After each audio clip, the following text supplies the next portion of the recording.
All rise. Court reports now in session. The Honorable Mayor Jacob presiding. Hi, everybody. Have a seat. Okay, 2 prosecutors. Why?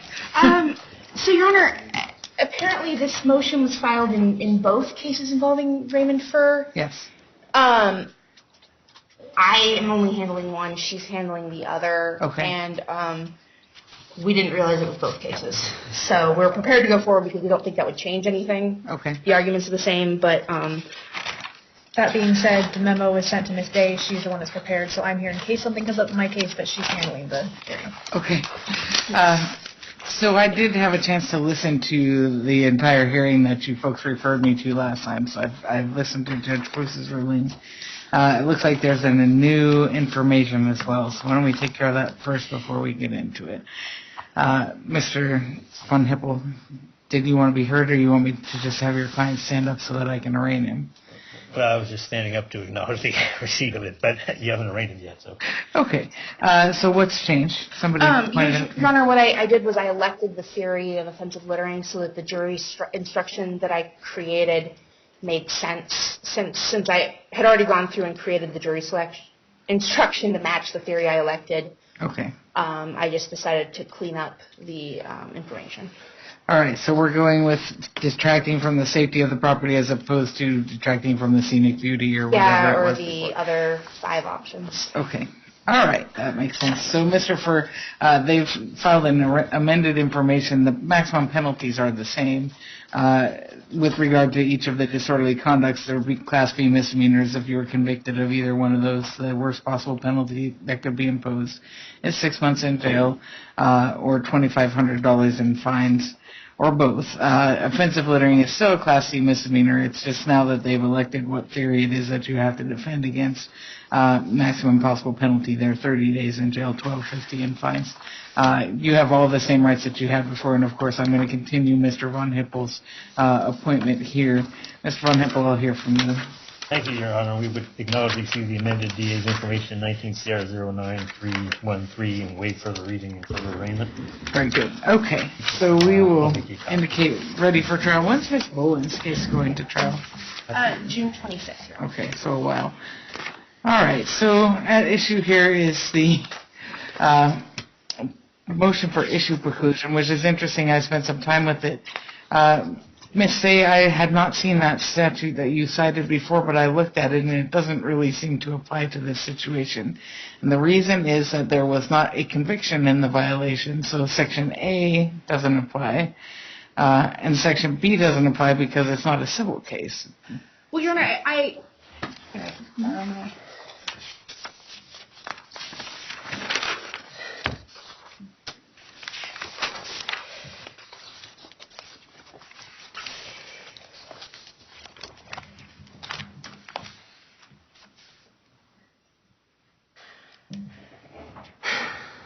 I guess I didn't read the second one as only occurring in civil proceedings. And I guess kind of my reading of this statute, and perhaps I'm reading too much into it, is that this is addressing whether what's happening in violation court can then be brought into criminal court. And it's talking about crimes and violations and then also civil court, and this idea of collateral estoppel and res judicata, which generally only occur in civil court. There's been very limited application of it in criminal court. So them not addressing that, I mean, for instance, the ORSs that they're citing are the ones that Mr. Von Hippel is relying upon to apply collateral estoppel in this case, and they are generally used in civil cases. So I think that this should be read as kind of a bar on violation proceedings impacting criminal proceedings, and I think that the unfairness that you're feeling is a tension between the fact that the defendant gets to rely on it because the burden of proof is lower in the violation court, whereas the state would never be able to rely on a good result in a violation proceeding, in a subsequent criminal proceeding, because you have to meet that beyond a reasonable doubt burden of proof in the criminal case. But, I mean, the way that I see this, you would have to take up your argument with the legislature. It does say civil proceeding there. There's not any real question about what that means. And so, clearly, when the subsection 1 is talking about criminal cases, subsection 2 is clearly talking about civil proceedings, and I'm suspecting that this came at the bequest of the insurance industry. No, I also think I might have misread, when I was looking at it in Lexis, misread where the commas and ors were going, because reading it in my memo, I'm kind of seeing your point when I didn't earlier. Okay. So I can address, I did prepare, at least in my head, responses to his arguments in case he had ruled this way.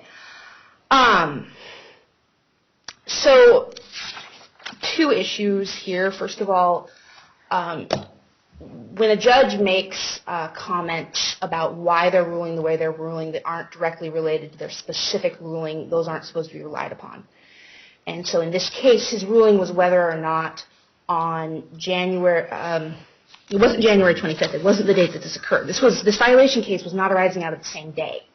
So this is a different day when he was alleged to be doing something without a right-of-way work permit. He wasn't ruling on whether a right-of-way work permit is needed. He was ruling whether that may have been his basis for making his ruling, but that wasn't the question that was asked of him. It was asked whether, the crime alleged, the violation alleged, was that on that specific day he had done this work without that permit. And so an acquittal, whatever his basis is, I think we'd be taking the kind of the commentary that isn't supposed to be used in a judge's rulings, because to find somebody not guilty of a crime, when collateral estoppel applies, is when the elements necessarily, I think, reflect that. So, for instance, I was looking at like reckless driving or driving while suspended and DUIs was something that they had discussion of collateral estoppel on, because if someone is found not to be driving while suspended, if they are suspended, it's only logical that the jury would have found they weren't driving. So they then couldn't be found guilty of a driving under the influence because they'd already been found not guilty of driving. And so it's kind of like you look at the elements and match them up. And I think in this case, the elements don't match. He kind of came to we don't even get to this issue because a permit's not needed, and I think that was kind of a commentary. My second issue would be with this applying to Ms. Boland's case also, is because while the violation case that was tried in March happened pretty close in time with mine, right, her case happened like 4 months later. At the same place or some other place? Some other place. These all happened at different places. But a county road still? County road, yes, Your Honor. And so, again, we have that not occurring at the same place and time. And, whether he would have, for instance, someone could have gotten a permit in between those dates. And so when they would have been in violation then, they wouldn't be in violation later. And then the other issue would be that county may have been a party to the violation proceeding, but the district attorney's office was not. And so I would argue that we didn't have an opportunity to be heard at that hearing. And there is an analysis that the parties have to be the same. And so a code violation is not something that we represent the county for. I think that might be more county council. And we are not the same as county council. And one of the analyses for collateral estoppel is that you have to have the same parties there with having the opportunity to be heard.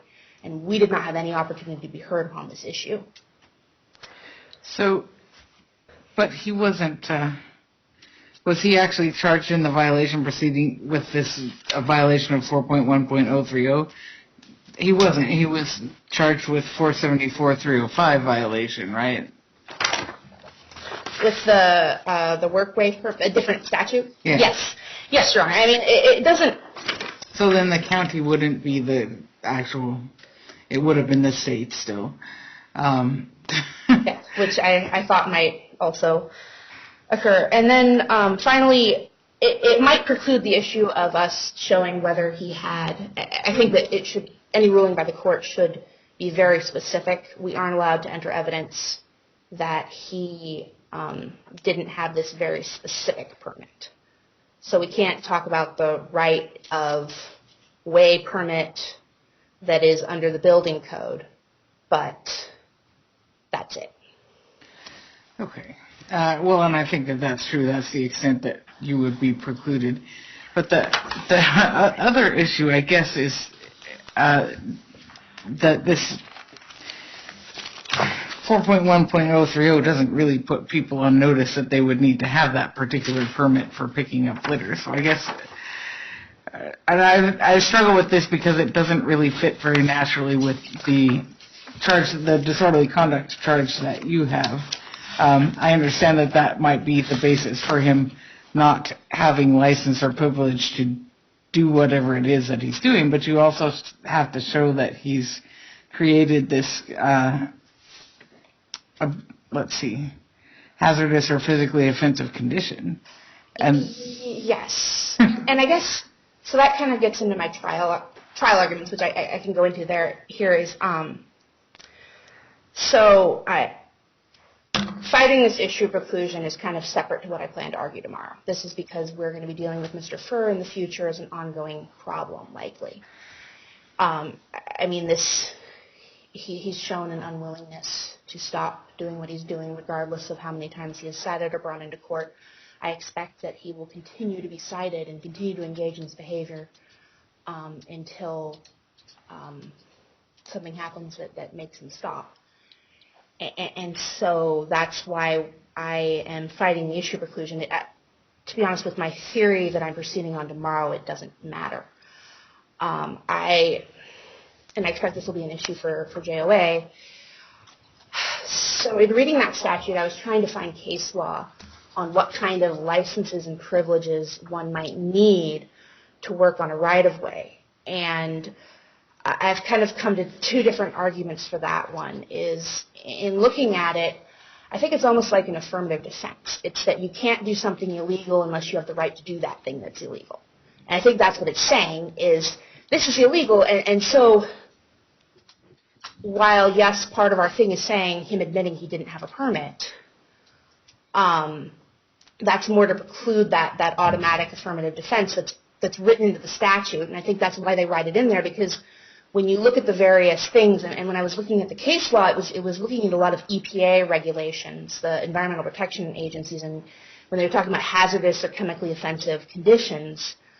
So you were kind of getting into the codes that are regulating a lot of the larger industries in the state. So you get into basically, they're wanting, I think, to make extra sure that a business operating with the proper permits, or a person operating with the proper permits, conducting burning in barrels, or, for instance, when somebody spreads tar, that stinks, but they have the right permit or license, and they're otherwise privileged to do it, so it isn't a violation of the law. So I think that that was more written in to explicitly put everyone on notice that this is something that a lot of people do have permits to do. It's only when you don't have a permit this is a crime. And then second of all, I expect testimony that county right-of-ways are owned by the county. The public will allowed to use them, but that is in accordance with the normal use of it. So, for instance, the roads are to be used for traffic, for pedestrians, etc. Any abnormal use requires a permit, and that's written into various codes, but, for instance, a block party. If someone is constructing, as soon as you start getting into, if you want to close it down to have a half marathon, all of these unusual uses of the road where you are not following the general use of it, this is owned by the county and they regulate it. This is not, when we say it is a publicly owned, that doesn't mean that the public owns it. It means the county owns it on behalf of the public and it is their private property that they make available to the public. So have you identified what permit you think he would need to do this? Your Honor, the county roadmaster is not aware of a permit specifically allowing people to pick up garbage, is the testimony I heard in the that trial. hearing. And that is something, I guess what it comes down to is it doesn't matter if there isn't a way for him to do this legally, if it's illegal for him to do it. That's hard. I suspect that will be an issue with the jury. Yeah. A huge issue with the jury, and it's not something that I think any of us like. There should be a way to do this legally, but that's up to the roadmaster, and the laws are laws, and the fact of the matter is, he's causing a huge problem for the county. We're talking $20,000 the county has spent picking up after him, and, I know that doesn't bear on what's going on with this ruling, but there's a reason we have these rules, and the reason that we have all these rules regarding the road usage is because of people like Mr. Furr who come in and create these massive problems for everybody else to deal with because he's incapable of being rational and reasonable about his goals. He doesn't want to work with the county, and he didn't want to try to do this the right way. He just wants to do what he wants to do. And so we're kind of, I don't think it's not for me to say whether it's right for there not to be a permit available for somebody to pick garbage. My job is to enforce the law. And that's what the law is unless you have a permit, you can't be on the road doing what he's doing. And even though there might not be a permit specifically available for what he's doing, there are permits for people to do things on the road. Other things. Okay, so, Mr. Von Hippel, I guess I'll let you respond to that, although I think you kind of know where things are. Right. Yeah, and I mean, it sounds like we're going kind of far afield here, but it does. I agree that the Judge Bruce's ruling was rather narrow as to that particular permit. Although as Ms. Day just said, there is no permit that would apply, and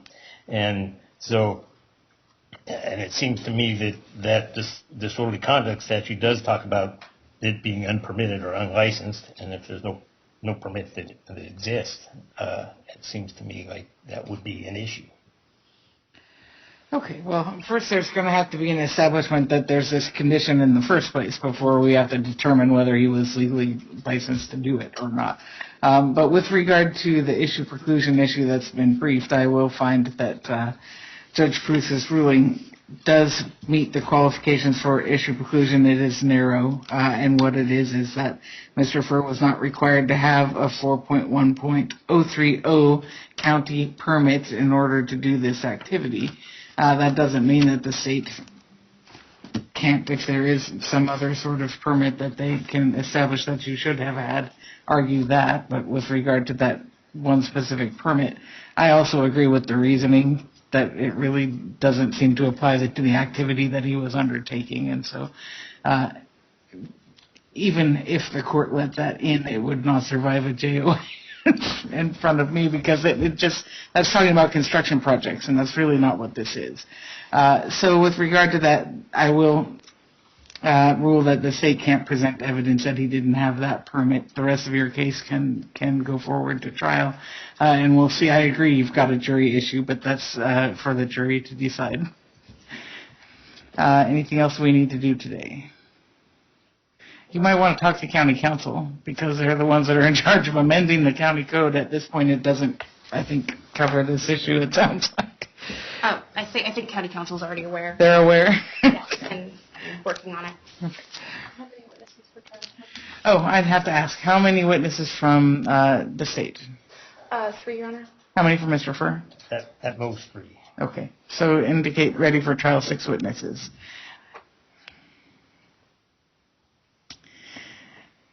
And Ms. Bolin, that same ruling will apply to you. Do you have any questions? No, Your Honor. Okay.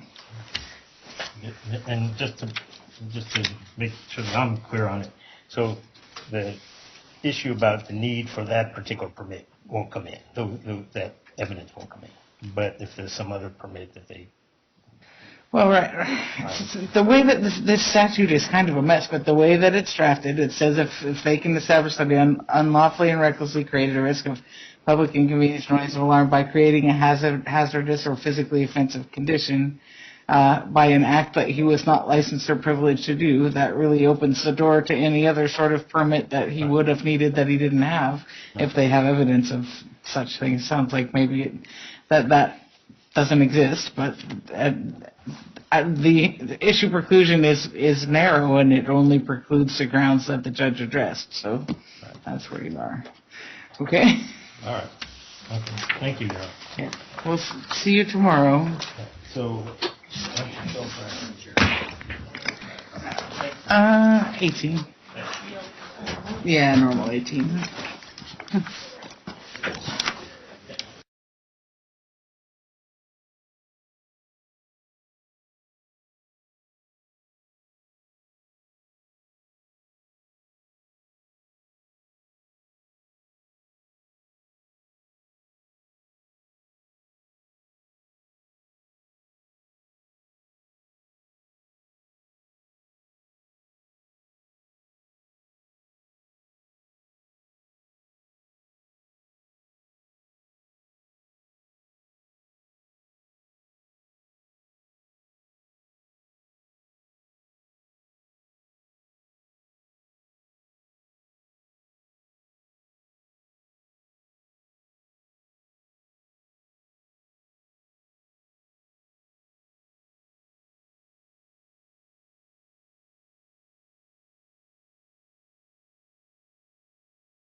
all rise. Circuit Court is now in session. Good morning. Have a seat. I don't see Mr. Furr. Is he coming? He's out in the hall. Okay.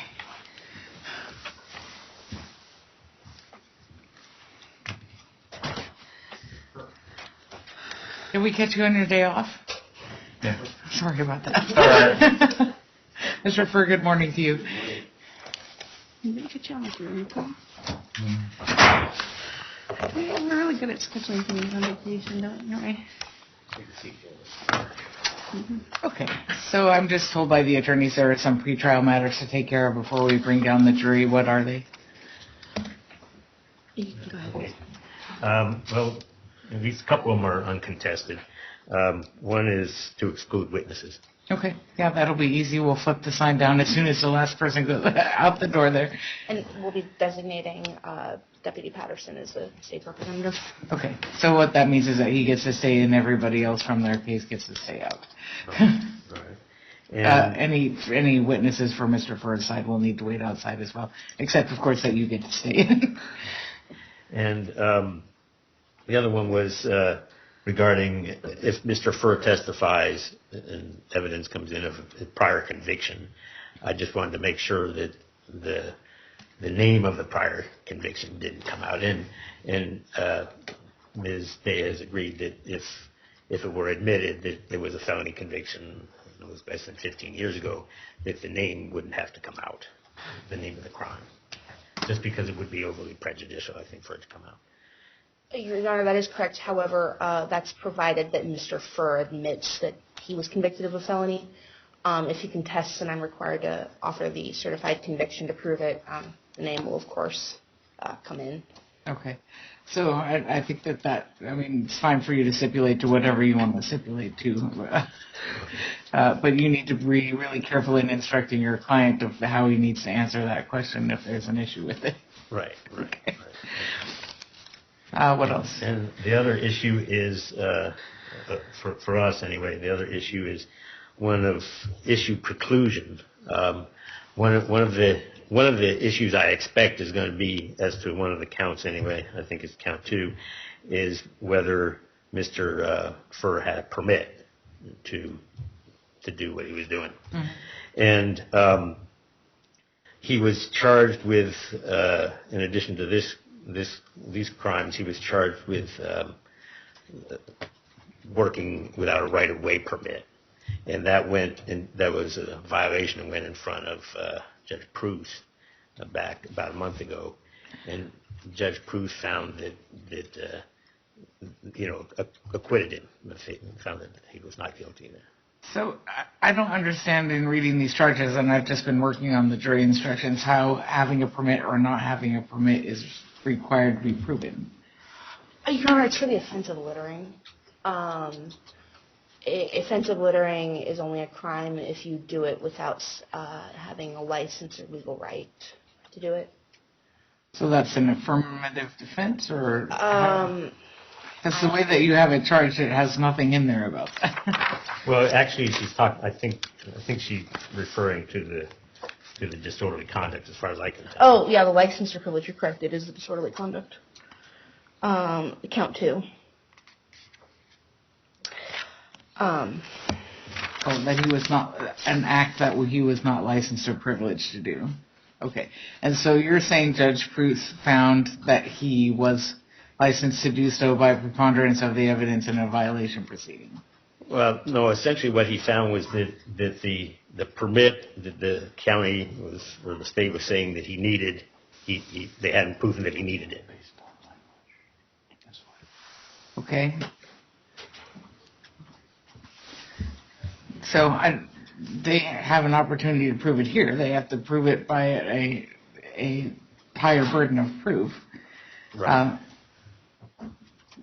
Just because they didn't prove it then doesn't mean they can't prove it now. I don't understand how that's preclusive. Well, it seems to me that it's preclusive on the issue of whether he needed a permit. I mean, if they couldn't meet a lower standard of proof, then they certainly couldn't meet a higher standard of proof. Well, here they have to affirmatively prove that he was not licensed or privileged to do that. Right. So I guess they could prove that by some other way than saying that he needed a permit, or that he had a permit that he needed. How do you intend to prove that element of count 2? Your Honor, by showing that he doesn't have a permit, his admission to Deputy Patterson. To respond to Mr. Von Hippel's argument, have several issues with it. First of all, my understanding is that issue preclusion, just like double jeopardy, doesn't apply between violation and criminal courts. Just like, if somebody's convicted of a driving offense and then we take them to court for a DUI, we can't use that conviction to prove that they were driving. It's the same way we do double jeopardy. We're able to proceed. It's kind of the protection. So we can proceed twice without double jeopardy applying, but we can't then transfer findings from those two different types of courts. Well, usually the reason for that is that you have to prove something by a much higher standard in criminal court than you do in violation court. Yes, Your Honor. And so I've done research into this issue before. I was trying to find, Mr. Von Hippel informed me of this argument yesterday, and I've read case law on it, but I couldn't locate it between yesterday and today. So I disagree with him about whether issue preclusion applies between criminal and violation courts and on this particular issue.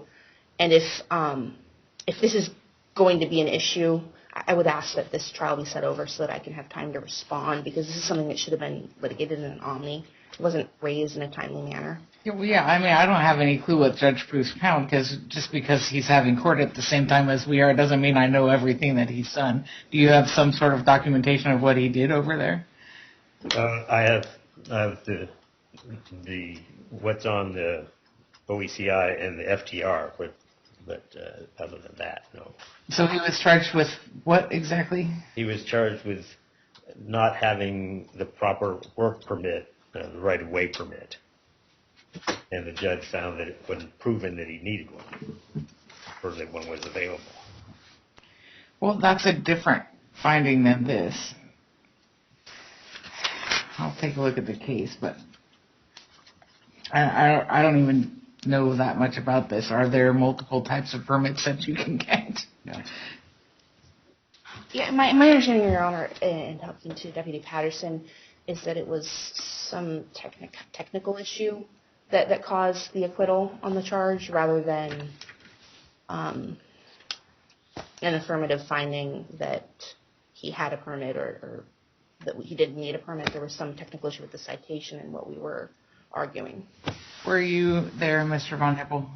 I was not there in court, no. Were you there? No, Your Honor. I think It was I Deputy was. Patterson and Mr. Furr. Okay. So, have you listened to the FTR? I have. Have you? No, Your Honor. Is it worth it for me to listen to? Because if you tell me to go listen to it and it doesn't say what you tell me, it says I'm going to be annoyed. I understand, but it does say that they didn't prove that he needed the right-of-way work permit. Okay, so I don't translate, though, with how if he didn't need to have the license that he then was automatically licensed or privileged to do this. I mean, I don't know what your evidence is, because I just come into these blind with just reading the information. That's what I'm doing here. So is there any way that a person can pick up litter on the side of the road without having a permit and be licensed and privileged to do it? No, you're required, my understanding from County Road Department and John Rowe, the road master, is they're required to have a permit to function within county right-of-way, is how they look at it. And so they require you to fill out an application for the permit, and then they can issue it or deny it based on any one or multiple things. Okay. So it sounds like it's at least makes sense for me to listen to this hearing. So I will do that. Do you want to set this over for that reason? Or do you want to... We've got jurors upstairs, unfortunately, and there's 3 jury trials today, so almost every juror that's on this panel in the county is here today. Do you want me to just take a break and listen to it right now? How long is the hearing? 40 minutes. Your Honor, I'd asked for a set over to respond to the argument as well and to be able to do the research myself. I was trying very hard to find the case law, but it wasn't in the folder I've saved in Lexis. Okay.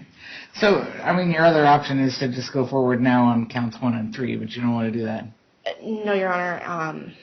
We're also, since we have also multiple prosecutions of Mr. Foregoing, I'm concerned about issue preclusion going forward in those prosecutions. Okay. So this could have more ramifications. So I prefer the time.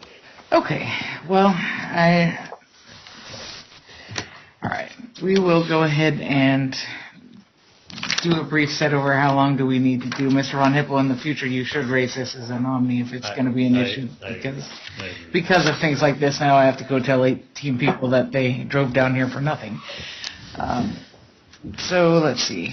Pick the next time we can get a misdemeanor trial, and it's going to have to be a different panel just in case they can put 2 and 2 together and figure out that this is the reason they're annoyed today.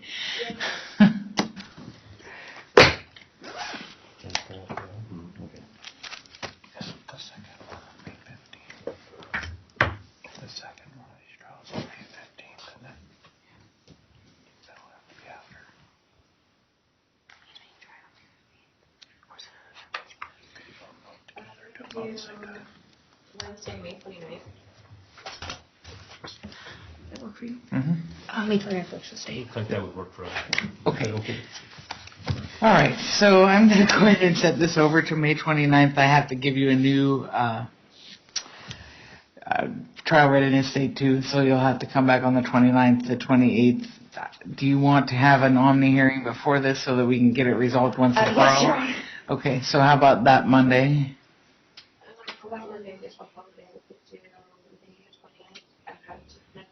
Are there omnis set on the Tuesday? You trial here on May 20th? Okay. It looks like, yeah, we could set a 3 o'clock on May 28th. Why don't we do that? I'm sorry, what was that? At 3 o'clock, the omni on May 28th. Okay, so that's both the Omni and the TR. Right, yeah, then he won't have to come at 8:30 that morning. We could just do omni and trial readiness at the same time. Yeah, we'll get So I just want to say, Your Honor, since I know what the issue is and his arguments, I should be able to respond so that he doesn't need to rush his motion. Okay. I could. So, yeah, Mr. Von Hippel, I'm going to have you put it in a motion so that we have a clear record of what happened in case that either way, sounds like one of you might want to appeal, so we'll make sure that we have a record to make a decision on, and I will, in the meantime, listen to this hearing so that we can not spend 48 minutes at that point doing it. Could I have like a week or so? Yeah. Yeah, it's early now. It's May 8th today, so.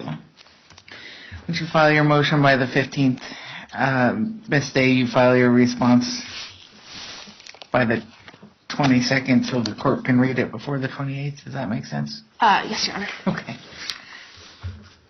Are you writing all that down, Christina? Yes. Okay. So, Mr. Furr, today I'm just going to order you to go back over to the jail, sign the release agreement in front of them. They're not going to keep you. They'll give you the pink copy, and it has all these new dates and times on it, okay?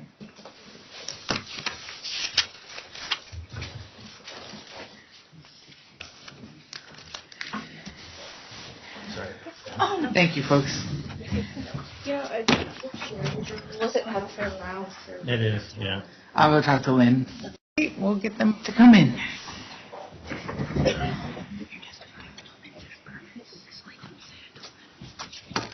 think I'm going to type notes today. He was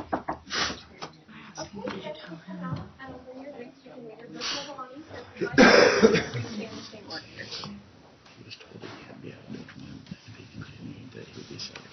That's exactly what. That's all I wanted. You guys need me to consult my map about who should be where? I'll ask you for it.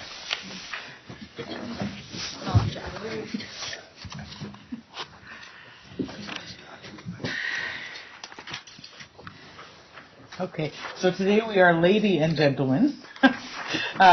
Thank you for coming back after the break. Did everybody get a chance to get a notepad if they wanted to take notes? Okay, I see that nobody has drinks. One of the options during a misdemeanor trial is that you can all move forward if you want to so that you can potentially hear and see the evidence better, but you all have to sit in the same row. So if you folks want to think about moving to the front row, now would be the time. We're fine there. Okay. You're the third jury in a row that's made that choice. So we're going to go ahead and move into the opening statements from the attorneys at this point. Remember that their statements are designed to help you understand what's going to be coming in as part of the evidence, but this isn't part of the evidence. We're going to start that process with Ms. Day on behalf of the state of Oregon. Keanu?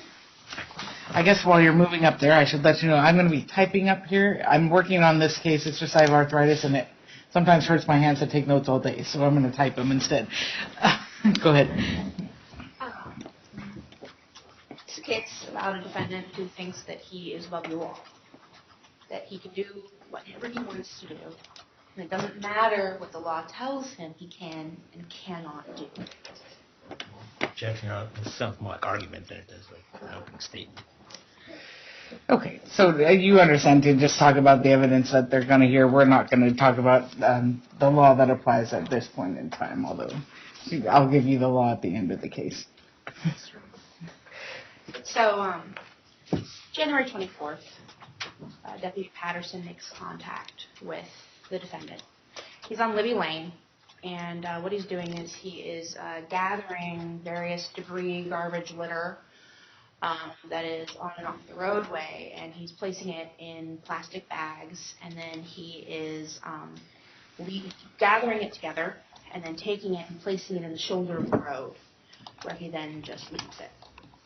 That's kind of what the Leaven No Trace organization does, is so he's doing this as part of that. And Deputy Patterson makes contact with him and tells him, look, you can't do this. You cannot gather this garbage and put it in these bags and leave it here. This is a problem, and you need to stop. Mr. Furr tells him he is not going to stop.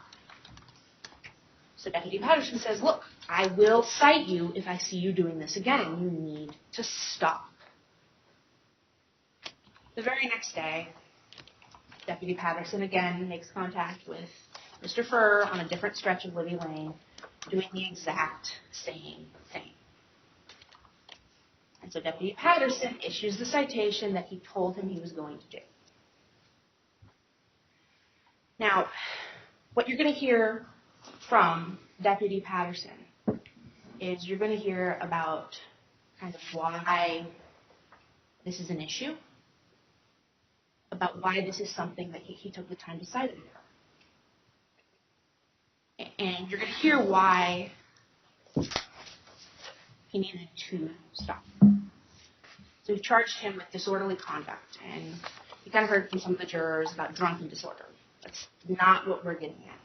So disorderly conduct is a pretty broad statute, and so the judge is going to tell you it's about kind of creating public inconvenience or annoyance or alarm by obstructing vehicular or pedestrian traffic on a public way. So we're alleging he did that, and then we're alleging offensive littering, that he intentionally deposited garbage on a public way in a way that created a hazardous condition. That's what this trial is about. It's pretty simple, should be pretty short. And at the end of the trial, we're going to prove it through our witness that he did exactly what we're alleging he did. So I'm going to ask you to find him guilty at the end of the trial. Thank you. Thank you, Ms. Day. Mr. Von Hippel, you're opening on behalf of Mr. Furr. Thank you, Your Honor. May it please the court, Ms. Day, and the jury. So, as Denny was saying, this trial is essentially about picking up litter. Mr. Furr picked up litter on the side of the road. He, off of Libby Lane, he picked up the litter, put them in bags, put the bags on the side of the road near the post, the reflector post that you see on the side of the road, and left them there. Now, Deputy Patterson, who you're going to hear from, came along, and after giving a warning to Mr. Furr, he then cites him, gives him a citation for unlawful, for disorderly conduct and for offensive littering. And that's what the case is about. It's about picking up litter, putting it in a bag, but not taking the bag with you, or not disposing of the bag. So that's essentially what and from those facts, and it's kind of a relatively short fact pattern. In other words, there's not too many facts there. But from that evidence, the state is charging Mr. Furr with these crimes. Now, as far as witnesses, we expect to hear from Deputy Patterson, perhaps Mr. Furr, probably his mother, Christy Furr, and maybe it sounds like the state may be calling Mr. Murray and Mr. Rowe, who were with the Roads Department. So those are the witnesses you're going to hear from.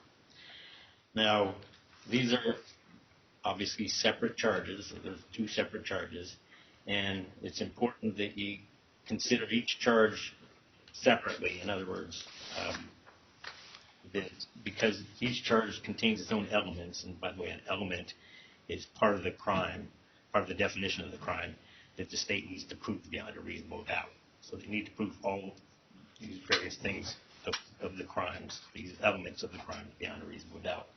And since the two crimes contain different elements, it's important to consider each one of them separately. Now, after as I mentioned to you, and probably I've mentioned it to you again, and I think the judge has also mentioned it, as far as the order of presentation of evidence, the state gets to present their evidence first.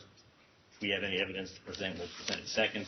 Then the state could, if they want to address or respond to some of the evidence we presented, they can present it again, present evidence for a second time. And as I said before, and I would encourage you again to listen to all the evidence and not make any kind of statements or conclusions until you've actually heard everything and then gone back to deliberate in the jury room. And so once all the evidence has been presented, I'm going to come back in front of you here and talk about the respects in which there is reasonable doubt and that the state has not proven Mr. Furr's guilty beyond a reasonable doubt, and I'll be asking at that point that you find him not guilty. Thank you. Thank you, Ms. Ron Hipple. Ms. Day, would you call your first witness? Yes, thank you. The state calls Jason Patterson. Very good. Deputy, come on around, Mr. Furr, if you would, and then raise your right hand for me. Do you swear or affirm under penalty of perjury that the testimony you're about to give will be the truth, the whole truth, and nothing but the truth? I do. Very good. Have a seat up there.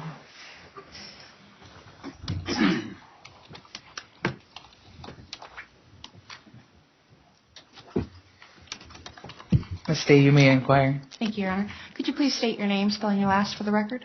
Jason Patterson, Patterson. And what is your current occupation? Currently employed by the Coos County Sheriff's Office. And are you employed, what is your specific job?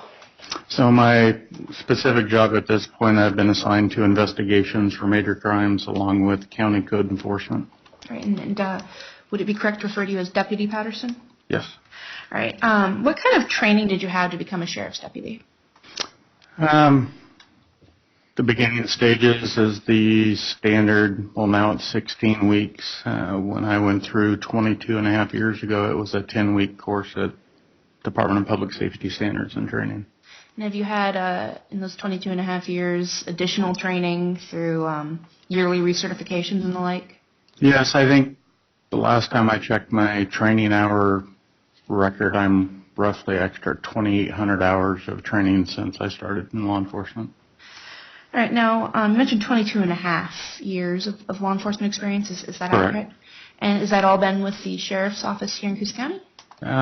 Yes. All right. Now, when you started out, what was your first job with the Sheriff's Office? So when I originally was hired, I was worked in the corrections division of the Sheriff's Office in the jail. All right. And then after that? After that, I was transferred to patrol. All right. So what is patrol? So patrol is what you see out on the street. It's the deputy or officer that drives the cars around, that responds to the phone calls from dispatch that the citizens call in, ranging from anywhere from the cat stuck into a tree to major assaults. All right, and when you're on patrol, did you drive around the county a lot? Yes, I did. And did you see any accidents or respond to any accidents while you were a patrol deputy? Multiple. All right, so I'd like to talk kind of generally about roads. You ever use the shoulder of the road as a deputy, patrol deputy? Yes. How have you used it? Several different ways. Use shoulder of the road to stop and make phone calls. Use shoulder road if you just... I've stopped on shoulder road to type reports or dictate reports. Back when we were dictating, I've used the shoulder of the road to turn around to go after other vehicles or change directions to go to another call. You ever use it to pull somebody over? Yes. And have you ever seen medium to large size debris on the shoulder of the road? Yes, I have. And has it ever caused an issue for you when there's debris on the road for you to be able to use the shoulder? Yes, there has been. All right, and have you ever seen debris from the side of the road blow into the road? Yes. All right, have you ever seen debris in the road cause accidents? Yes, I have. All right, and let's talk about road reflector poles. What are those? So road reflector poles are called delineation markers, and basically it's a reflector for drivers on roadways that are hard of not being lit very well, or to give direction. There's a corner coming up for people that are driving roadways, or potential hazards. All right, so have you ever seen accidents involving bikes? Yes, I have. What usually happens? Application relevance. Your Honor, this case is about, for instance, detracting from the safety of the property, and we're alleging that that's happening because of the impact of the usage of the road by the people on it. Overruled. You can answer. So unfortunately, bicycles generally don't come out the best after involving an accident with a motor vehicle. And would you say in your experience that when bikes have to use the road versus being able to use the shoulder, these accidents are more likely to happen? Yes. All right, now let's talk about Libby Lane. Where is Libby Lane? So Libby Lane is approximately 14 miles northwest of here. Libby Lane is a rural road that connects Charleston to the southwest side of Coos Bay. All right, and do you know kind of what the speed limit on Libby is? There's different postings because there is actual neighborhoods in the beginning and on each end from Charleston side. It's still, if it's not posted, it's a 55 mile an hour speed zone. You ever seen people going faster than that? Yes. All right, now, you ever seen accidents on Libby Lane? Yes, I have. Multiple. So we talked about how it's kind of this rural road. Is it a straight, easy to drive road? Is it twisty? Libby Lane is a very, is a very windy road. It's not straight. It's somewhat level, but it's not straight. A lot of corners throughout the entire roadway. And is Libby Lane well lit? It is not. And so Libby Lane, is it a one where there's a single lane going each way? Correct. And you said you've seen a lot of accidents on Libby Lane. Would you Yes. say that there's more accidents on Libby Lane than there are on the average Coos County roadway? I would agree with that. All right. Now, I know this may seem like an obvious question, but does it rain a lot in Coos County? Yes. And does that affect the roadway? Yes, it does. And does that affect kind of the amount of accidents you see? Yes. And when it's raining and you're seeing more accidents, does that make every other kind of issue you'd see on a road, like debris in the road, more likely to cause an accident if it's also raining? Yes, it does. And would you say that on a windy road that's not well lit and it's raining, in your experience, debris would be even more likely to cause an accident? Objection leading, Your Honor, and objection leading. Okay, so this is his job. I think that he can testify as to his opinion about that question. That'll be overruled. Yes. Yes, all right. Now, let's talk about this case specifically. On January 24th of this year, did you make contact with Mr. Furr? I did. And where was this? The first contact was about milepost 4, Libby Lane, so it'd be in the downhill side going into Coos Bay. All right, and what was Mr. Furr doing? Picking up garbage alongside the roadway. Were there any bags near him? I believe they were forward and aft of his vehicle, but there was bags present. All right, and did you see what he was doing with the garbage he was picking up? Placing it alongside the roadway. All right, and so did you make contact with him? I did. And what did you tell him? I explained to Mr. Furr that he could not do that, and that if he continued to do that type of activity, that I would return and issue a citation to him. All right, and what did he say about that? I said he was going to continue doing it anyway.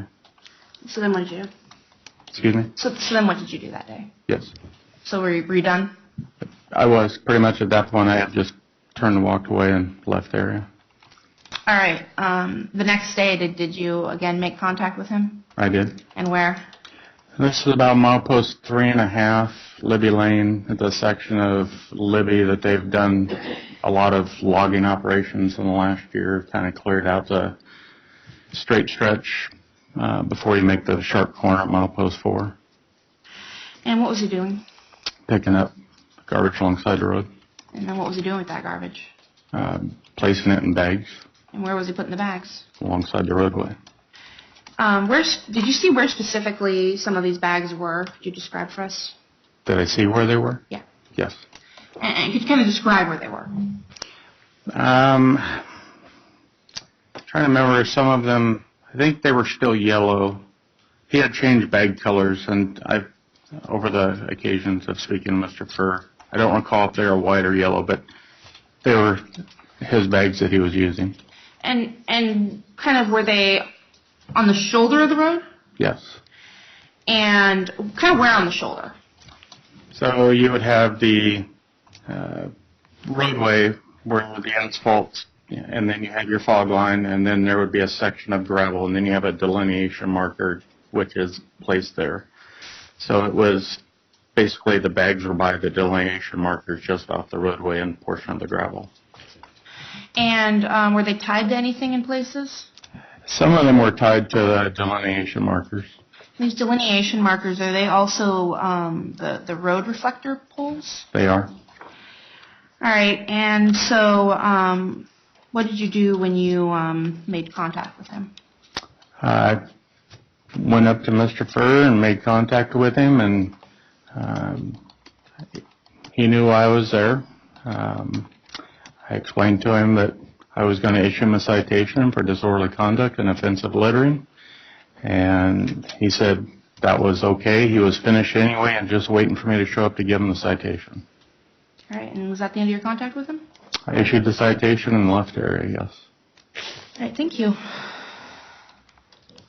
No further questions.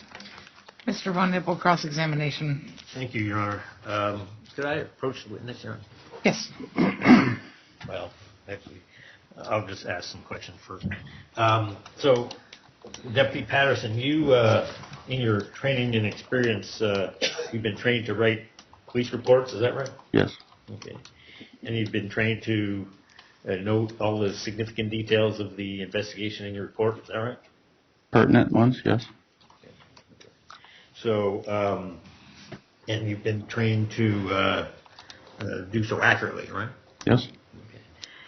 And those reports are frequently relied upon by prosecutors in deciding whether to charge a crime, correct? Correct.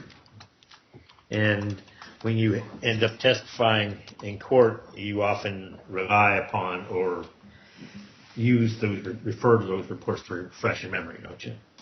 At times. Not today. I don't have it with me. So, and generally when you write a report, is that kind of near to the time of the incident you're reporting on? Not necessarily. Okay. So sometimes quite a long time afterwards, is that what you're saying? It can't stretch out. We're quite busy.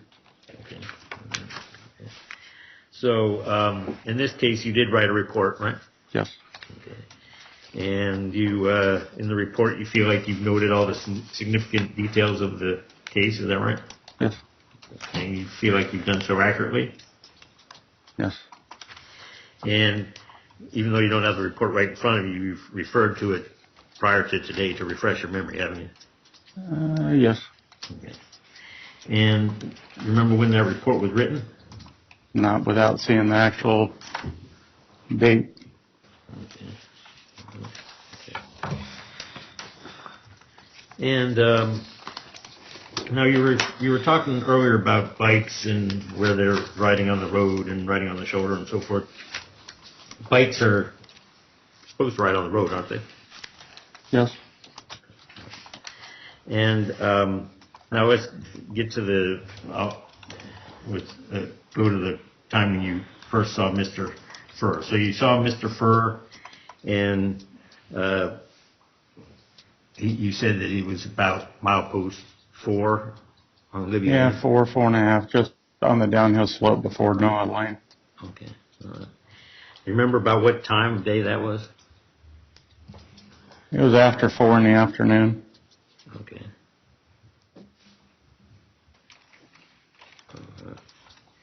And you said he was picking up trash at that point? He had been picking up trash. At the point I pulled in, he was standing on the backside of his vehicle by the door. Okay. So when you say he had been, so you didn't, so at that time you didn't actually see him picking up trash, is that right? Correct. Okay.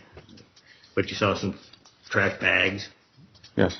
And the trash bags appeared to have trash in them? Yes. Okay. And now were these bags like in the middle of the shoulder, or was there even a shoulder at the point where you saw Mr.? He was on as I recall, when I first contacted him that day, he was off the side of a road as a short pull-off, maybe 10 feet wide on the downhill slope of the hill. And then it drops off to a valley down in there. Okay. So was these bags, were they like in the center of this pull-off, or were they kind of on the border of the pull-off? As I recall, they were on the border of the pull-off there. Okay. So not the border with the road, but the border with the vegetation or whatever. Correct. Okay. And so about how long would you say that you observed him that first time that you saw him on the 24th? That I actually observed him was my contact time. Right. Right. Yeah, so I was maybe there a minute and a half. Okay. So then you came back a second time on the 25th, right? Correct. Okay, and what was he doing when you approached him on the 25th? So I had parked in front of his vehicle. His vehicle was facing westbound towards Charleston on the westbound lane. Parked in front of his vehicle, and I walked to the rear of his vehicle, and he was walking back towards his vehicle towards me when I made contact with him. Okay. So at that point, you didn't see him picking up garbage either, right? No. But you saw some bags with what looked like garbage in them, correct? Correct. And again, now was that, at that point, was there like a shoulder to the road, or was there a pull-off, or where exactly? It was a shoulder on the road. Okay, So kind of in the gravel there? Yes. Okay. And the bags, again, were they kind of on the border of between the gravel shoulder and the vegetation? No, they were between the end of the asphalt and the gravel near the delineation line where the reflective markers were.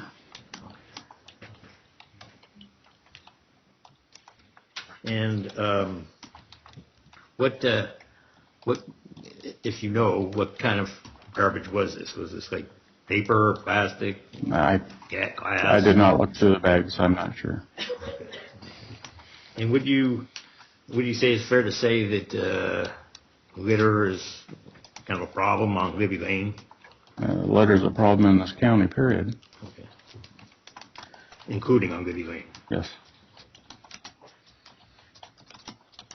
And what size were these bags? You know, best I recall, I know they weren't the large, like, contractor type bags, which are, I think, like 40, 43 gallon bags. These are more like the 20 gallon bags, maybe. They weren't the small 13 gallon kitchen bags, but they were the one size up, I would say, from that.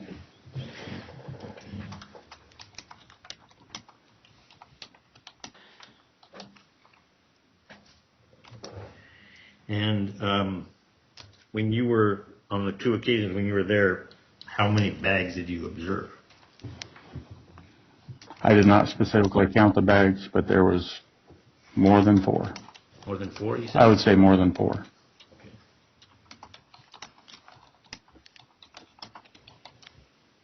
And these bags were tied off, is that correct? Some, I recall at least 2 were tied off to a delineation marker. Well, and also what I meant was they were tied off as in the bag itself was tied off. Correct. Okay.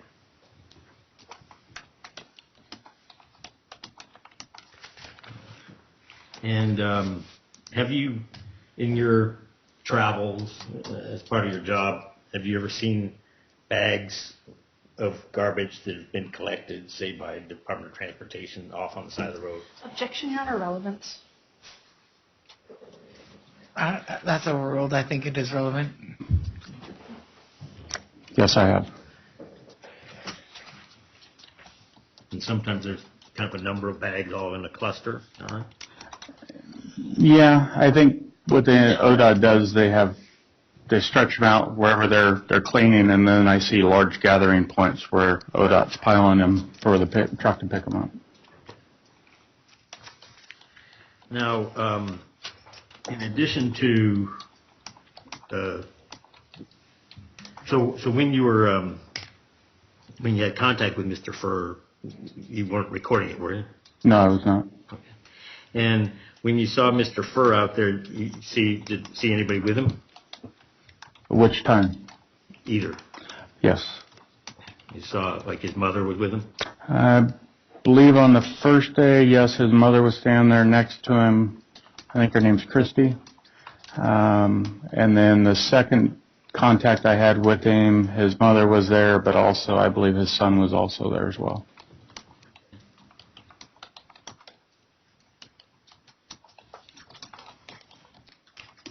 And as part of your job, you don't pick up litter yourself, correct? No, I don't.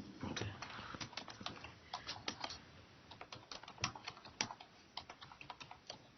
And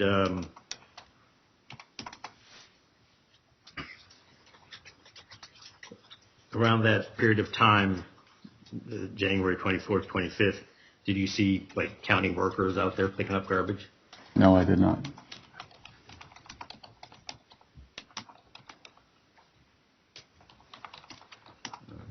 And did you, no, you didn't end up giving a citation to Mr. Furr's mother, did you? I did not. Thank you. Any redirect? Oh, yes, Your Honor. So I want to ask a couple questions. First about the shoulder. So you're kind of talking with Mr. Von Hippel about gravel and delineation lines. could you describe what the shoulder kind of looks like on Libby Lane where we were talking about? So the shoulder of the roadway, and it depends where you pull off in Libby Lane. However, it's a gravel portion of the road, and it generally it can extend out anywhere from 2 feet to 4 feet a lot of times. The gravel stops, and then there is kind of like grass. They plant prairie grass or something, or brush alongside the road that they mow, and that kind of all considered part of the roadway. And so the delineation line, the stakes that you kind of were talking about, were those between the gravel and the grass? So, yes, they are between the gravel and the grass, but they're also set along the edge of the gravel and the roadway. If anybody's driven Libby Lane over the last year and a half, you have seen they have put a couple of hundred, I think, markers out there now because of the accidents along that roadway. Right, and so these bags were on the gravel portion. Correct. All right, and that is part of the shoulder. I'm sorry, I didn't hear. And that is part of the shoulder. Yes, ma'am. All right, now finally, I was talking about Mr. Furr's bags. Are the Leaven no trace bags at all distinctive from, say, what ODOT would use? Yes, they are. How are they distinctive? The bags that I've seen Mr. Furr use, I've seen everything from yellow bags to white bags with the name Solve on it, which is a beach cleanup organization, I believe he's used before, and also the white garbage bags as of recently that have markers on them that say care or certain other statements on them. And these are distinctive and known to you to be from Mr. Furr's activities. Yes. Right. Thank you. And actually, I do have another question. Have you ever seen cars pass bikes on a road where there's just one lane going each way? I have. All right. Thank you. No further questions. Okay, you can sit down. Thank you. Thank you. And go to your rest, Your Honor. Okay. So at this point, we're going to take a break for a few minutes. I need to talk to the parties, and then we'll have you come back in. I'm going to go ahead and just give you about 5 minutes. You would go back in the jury room.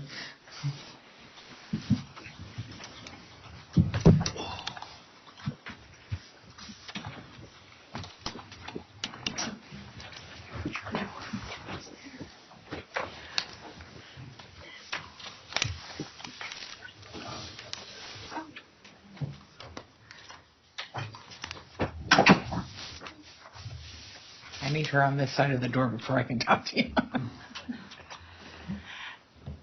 I think I heard the word coffee.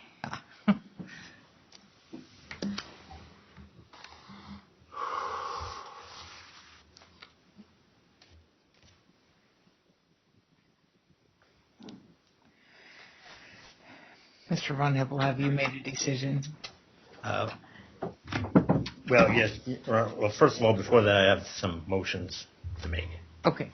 Go ahead and start with your motions. Okay. On the disorderly conduct charge, I guess the one we're left with now is count 1.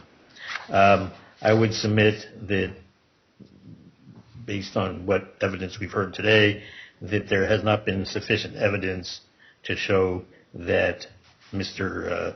Furr's activities recklessly created a risk of public inconvenience, annoyance, or alarm.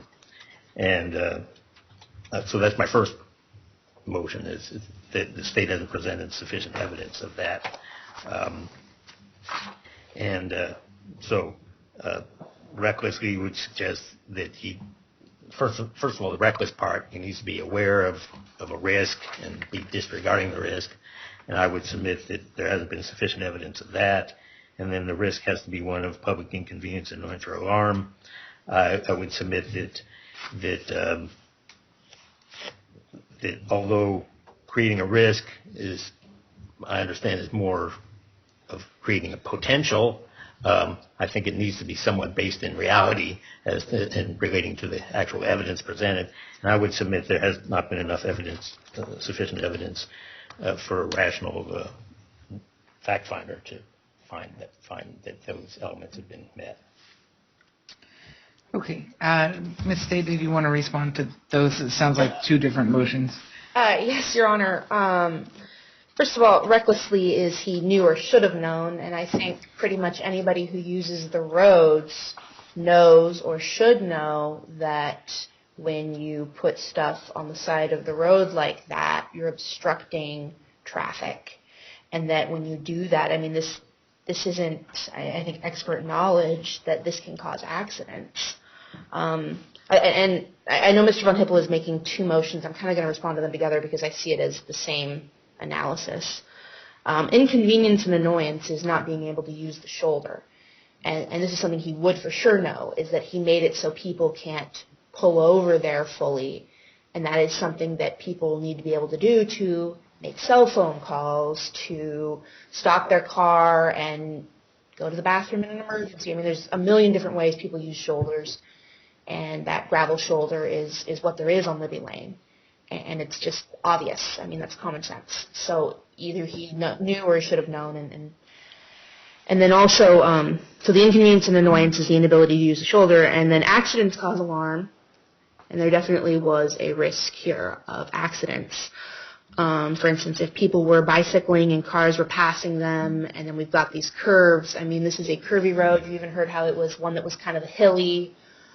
There's a lot going on here, and I think we certainly presented enough facts to make it a jury issue.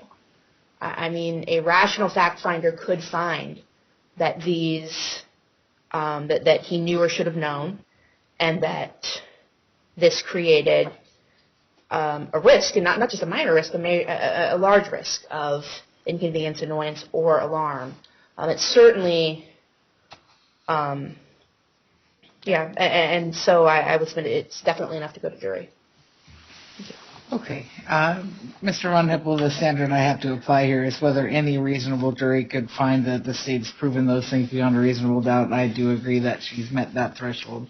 I'll allow that part of that charge to go to the jury. Do you have another motion? Yeah, my next motion, also related to the disorderly conduct, is that while the creating of the risk obviously means kind of creating a potential, the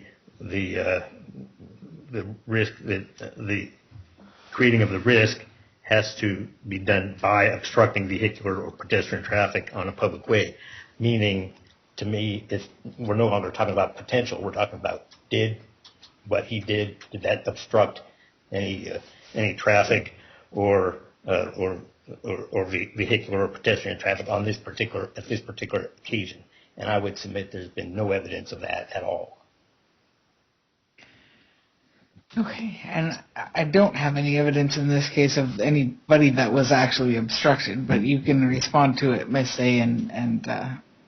I don't think that this is a crime where we need a specific victim. I think by obstructing vehicular or pedestrian traffic, we're looking at stuff in the roadway where the vehicles and the pedestrians go, and they were obstructed from going where they go, certainly. I don't think we need to bring in a vehicle or a pedestrian that was specifically obstructed. It's kind of, I think, like reckless endangerment, where we're alleging that a person was recklessly endangered. We don't necessarily need to bring in that specific victim. Well, I'm going to just take a look here. My inclination is that Ms. Day is right, that it's in a place where it would obstruct, and there's because Libby's a busy road, and they probably, within their common experience, know that Libby's a busy road. That's probably enough. But I'm going to take about 10 minutes and just see if I have any case law that guides me on that decision before I rule on that one. Do you have another motion? I do, Your Honor. And by the way, I don't know that this completely answers that question, or completely answers what you're just referring to.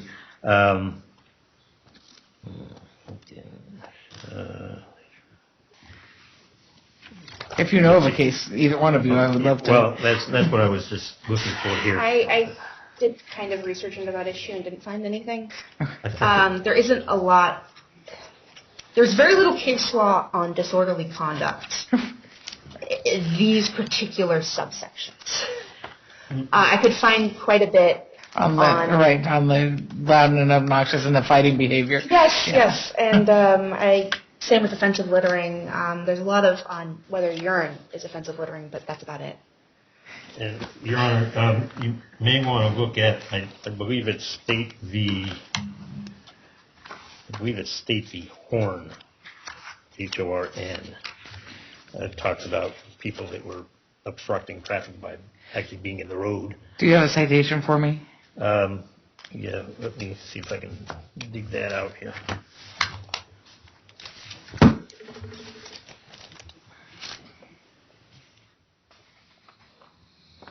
Looks like 57 ORAP 124. Okay. All right.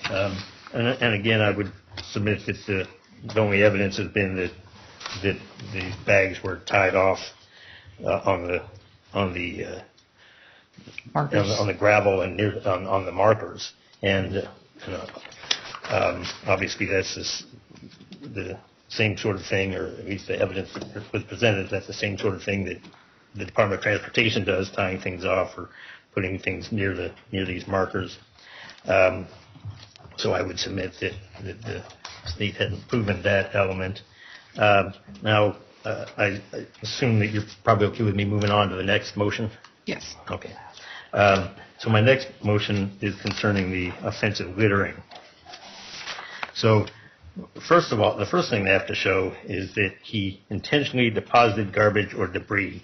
Well, the evidence was that he was picking up garbage or debris.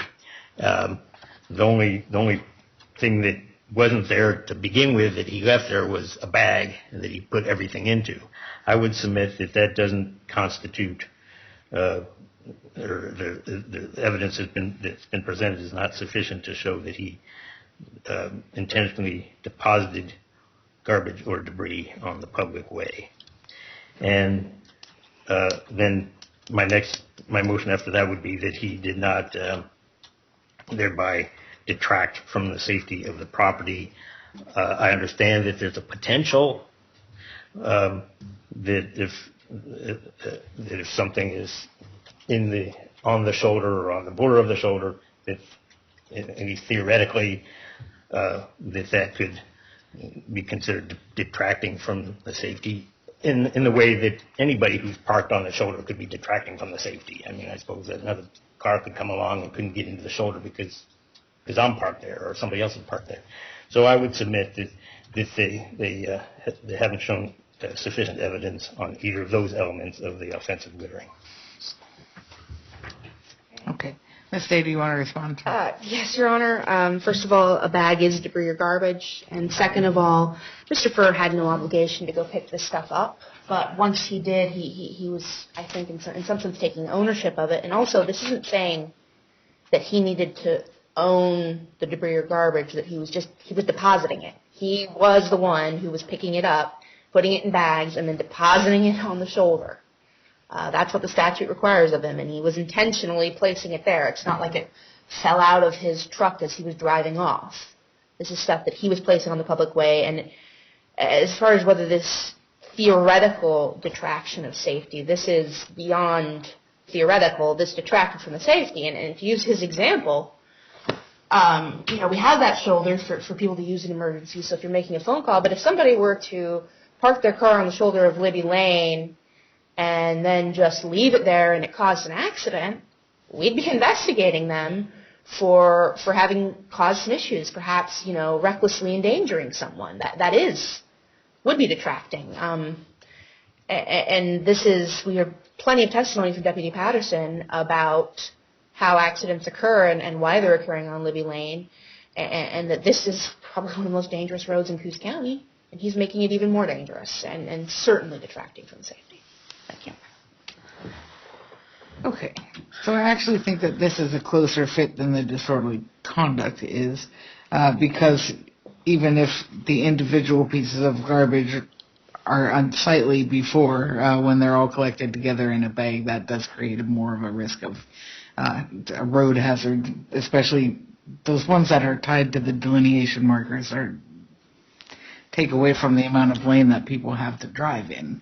And so with regard to that, I'm definitely going to let that go to the jury, but I will take the first motion under advisement. I pulled up State versus Horn. I'm just going to read it here, and then we'll get the jury in a few minutes. So I'll let count 3 go to the jury. I'll give you a ruling on the other one as soon as I read this case. Thank you.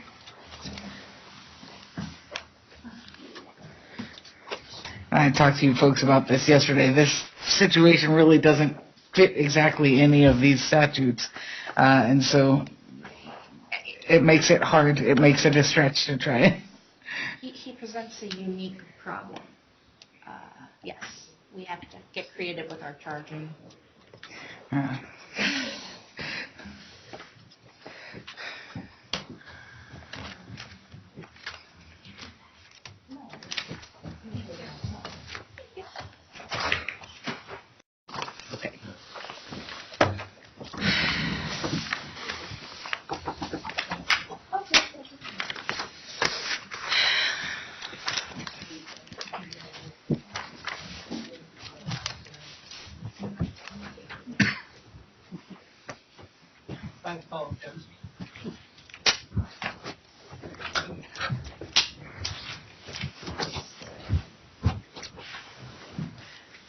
Ladies and gentlemen, welcome back. I assure you that the little bit more waiting now will save you some other waiting later. We did take care of some things that we needed to address. We're going to move now into the presentation of the defense case, and Mr. Von Hippel, I'll have you call your first witness. Thank you, Your Honor. Defense calls Christy Furr. She's out in the hall. Very good.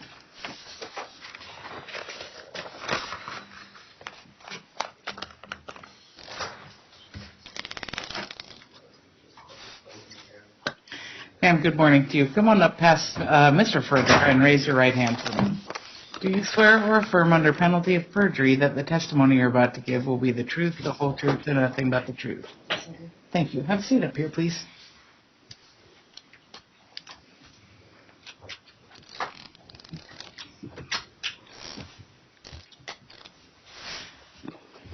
Mr. Von Hippel, you may inquire.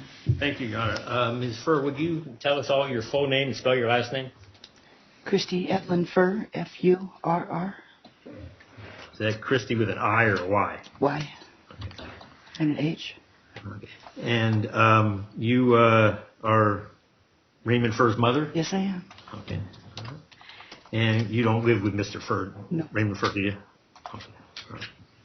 And now we've been talking about an incident that occurred on January 24th, 25th of this year on Libby Lane. Were you with Raymond Furr on that date? Yes, I was. Okay. And was he picking up litter?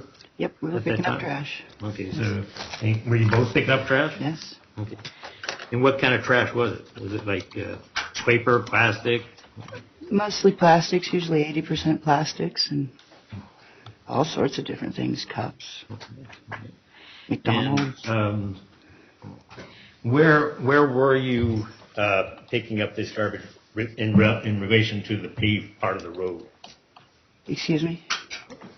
In relation to the paved part of Libby Lane? We're picking it up off the side of the road. The cars pretty much blow it off the side of the road. Okay. And were you like in the gravel that's off the side of the road? Gravel, or were the you dirt, yes. Gravel and the dirt? Okay. And what were you doing with the garbage that you picked up? We put it in bags, tie it to the posts on the side of the road. And what size of bags? Well, they're like the size you use for kitchen. 13 gallons. Okay. Do you remember what color they were? White. White. And these bags you said were, it sounds like you said they were tied to posts, is that right? Yes, reflectors. Okay. And was that like on the paved part of the road? No. Okay. Where was that in relation? Well, let's go to the specifically on Libby Lane when the officer approached. Do you recall that? I do. Okay. And was at that part of Libby Lane, was there like a shoulder or like a wide turnoff? I was pulled over on it. Okay. And how wide was this turnoff or this pullout? 10 feet. And these posts that the bags were tied to, where were they in relation to the pull-off? Were they at on the not the Well, the reflectors go all the way around the pull-off, so they're tied to the reflectors depending on where the bag fills up. Okay. So, but I guess what I'm trying to ask is, were the bags, were these posts that the bags were tied to, was that at one side of the turnoff, or like was it on the border of the road and the gravel, or the border of the gravel and the vegetation or the dirt? Well, some of them were off the side of the turnoff, and some were just at the beginning of the turnoff that I remember. All 5-6 feet away from the road at the least. And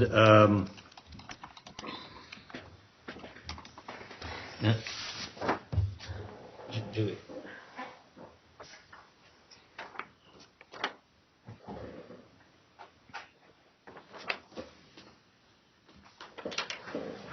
May I approach her? You may. I'm going to show you what I've marked as Exhibit 101, as you recognize it. And you don't go into great explanation as to what it Do I is. recognize it? You recognize it. Okay. And is that a photo of something? Yes, of 2 trash bags. Okay. And who took that photo? Do you know? I'd imagine Raymond took it. I'm just guessing. Do you know where that is?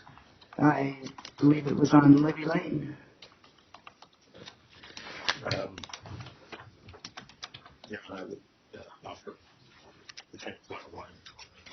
Any objection to 101? Let me ask a question.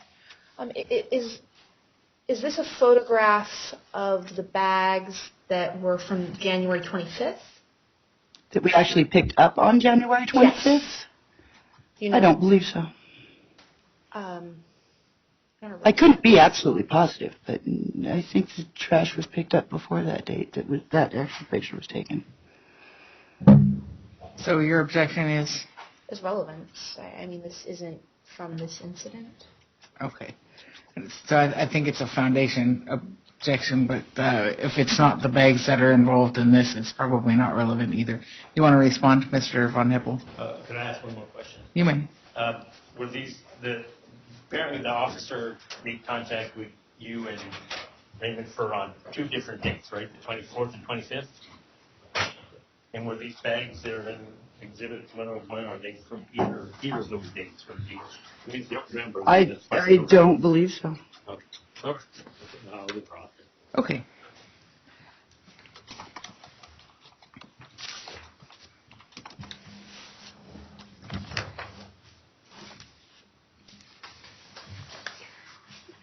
And these bags, were they tied off? In other words, I mean, you said they were tied to posts, but were they also tied off such that the garbage stayed in the bag? Yes.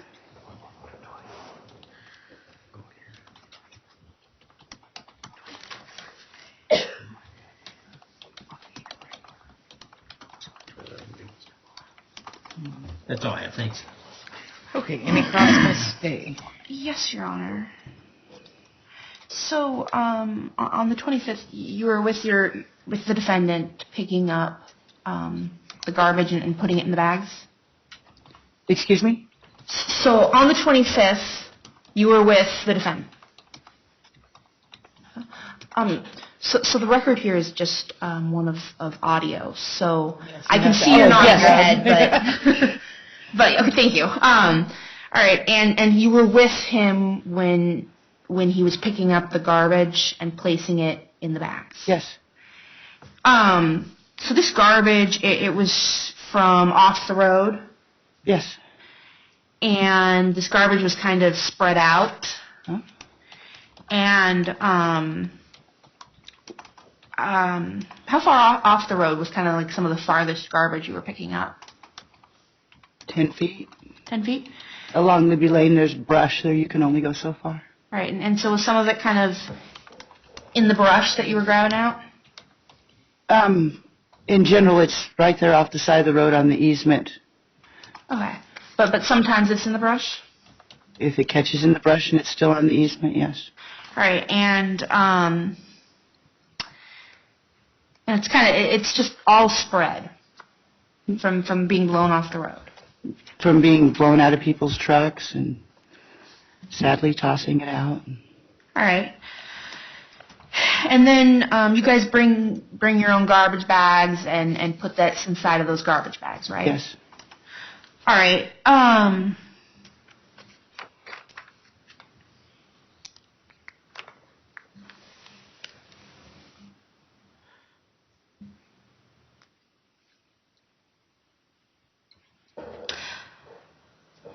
Don't think I have any further questions. Any redirect, Mr. Von Hibbel? Thank you, Your Honor. So none of this garbage was actually on the paved portion of the road, correct? I don't believe so. Thank I you. don't remember myself picking up any garbage off the actual paved part of the road.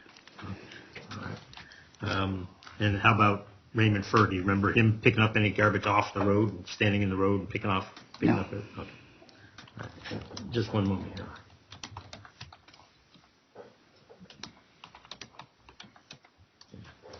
And do you recall asking do you recall the officer having a conversation with you on the 24th or 25th of Yes. January? Okay. And did he ask you, did you ask him whether he was going to give you a ticket? I was wondering if I was getting one also. Okay. And you didn't get one, right? He said no. That's all I had. All right, thank you. You can sit down. I appreciate your testimony. Defense press. Very good. So, ladies and gentlemen, we've come to the conclusion. Did you intend to call rebuttal? witnesses? Yes, Your Honor. Okay. Just briefly recall Deputy Patterson. Okay. That's my oversight, ladies and gentlemen. I apologize. Deputy, you're still under oath from before. I want you to come back up to the stand. You won't have to spell this time, but if you could state your full name in the record when you get up there and get comfortable.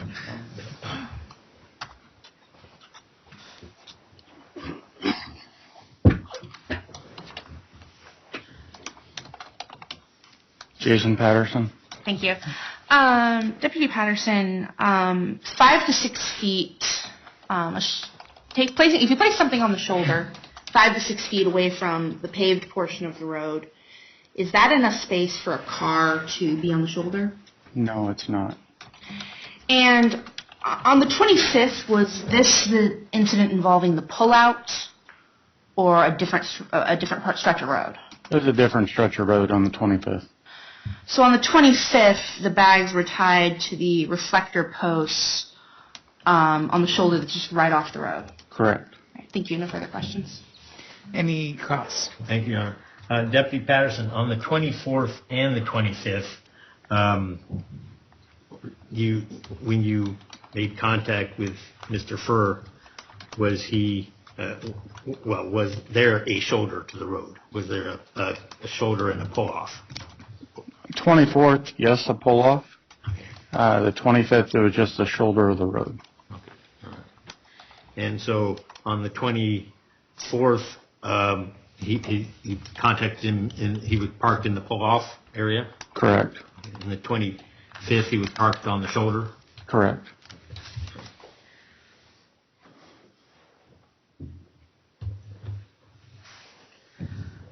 Thank you. That's all. Any redirect? No, Your Honor. The state rests again. You can sit down for sure this time. So it sounds like we are now done with all the evidence that you're going to hear today. I need to take a brief moment to let my other witnesses know I won't be calling them. Okay, go ahead and do that. I'm not going to send you back in the jury room just for that. We're going to move into the next portions of the trial rather quickly. I'll be instructing you as to the law that's involved. It's noon, though. I'm going to give you a choice. If you want to take an hour for lunch, you can go and do that. If you want to hear the instructions and the closing argument so that you can deliberate first and hold off on your lunch until you're finished, I'll allow you to do that. But you need to all agree on whatever the choice is. So first exercise in unanimous decision making. Do you want to talk to each other for a second?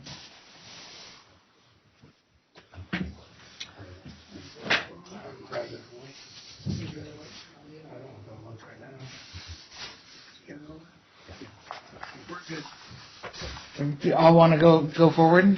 Yes. Does anybody have any diabetic issues that would make it dangerous for you to hold off on your lunch?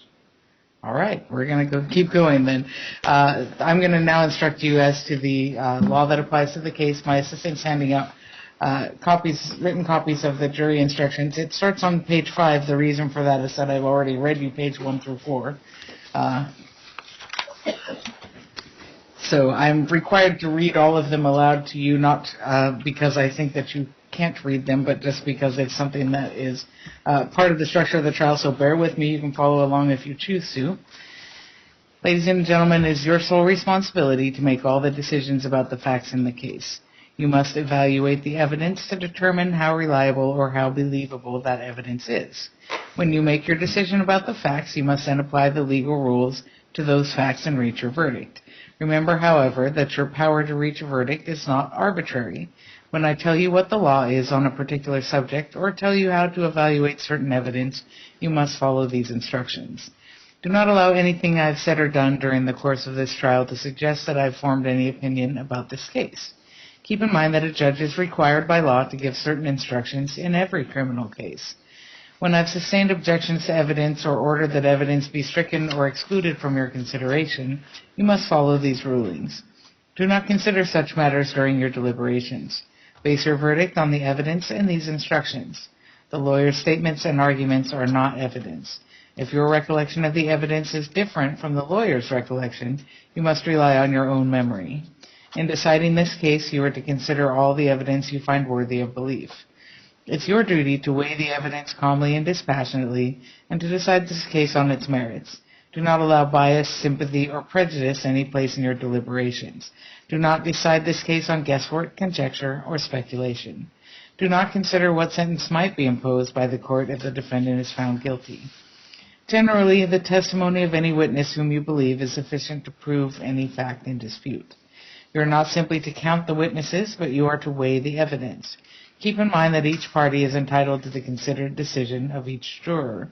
Therefore, you should not give undue weight to another juror's notes or memory if they conflict with your recollection of the evidence.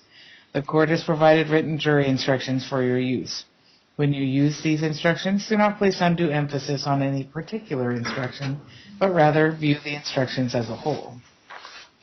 The defendant is innocent unless and until the defendant is proven guilty beyond a reasonable doubt. The burden is on the state to prove the guilt of the defendant beyond a reasonable doubt. Reasonable doubt is doubt based on common sense and reason. Reasonable doubt means an honest uncertainty as to the guilt of the defendant. Reasonable doubt exists when, after careful and impartial consideration of all the evidence in the case, you are not convinced to a moral certainty that the defendant is guilty. The term witness includes every person who has testified under oath in this case. Every witness has taken an oath to tell the truth. In evaluating each witness's testimony, however, you must consider such things as the manner in which the witness testifies, the nature or quality of the witness's testimony, evidence that contradicts the testimony of the witness, or evidence concerning the bias, motives, or interests of the witness. There are two types of evidence. One is direct evidence, such as a testimony of an eyewitness. The other is circumstantial evidence, the proof of a chain of circumstances pointing to the existence or non-existence of a certain fact. You may base your verdict on direct evidence or on circumstantial evidence, or on both. In deciding this case, you may draw inferences and reach conclusions from the evidence, provided that your inferences and conclusions are reasonable and are based on your common sense and experience. Although a witness may be allowed to state his or her opinion, you are not required to accept that opinion. To determine what value, if any, you will give to a witness's opinion, you should consider such things as the witness's opportunity and ability to form the opinion, the witness's believability, and how the witness reached the opinion.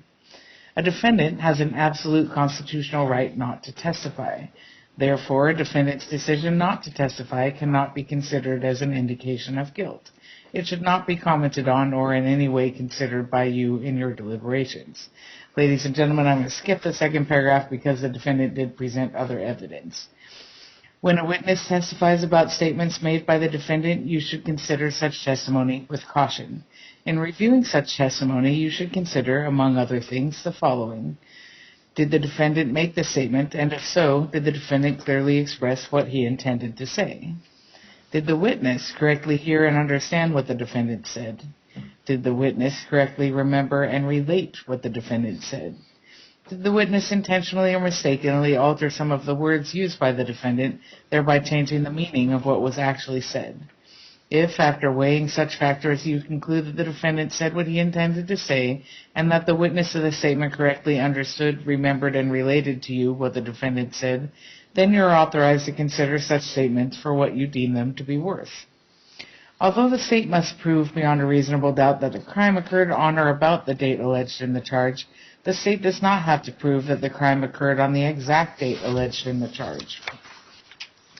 A person acts intentionally or with intent when that person acts with a conscious objective to cause a particular result or engage in particular conduct.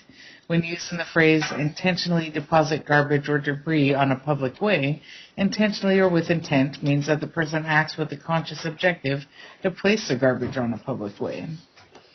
Oregon law provides that a person commits the crime of offensive littering if a person detracts from the safety of a property by intentionally depositing any rubbish, trash, garbage, debris, or other refuse on any public way. In this case, to establish the crime of offensive littering, the state must prove beyond a reasonable doubt the following elements. 1. The act occurred on or about January 25th of 2019. 2. Raymond Furr intentionally deposited rubbish, trash, garbage, debris, or other refuse on a public way. And 3. The deposited material detracted from the safety of the property.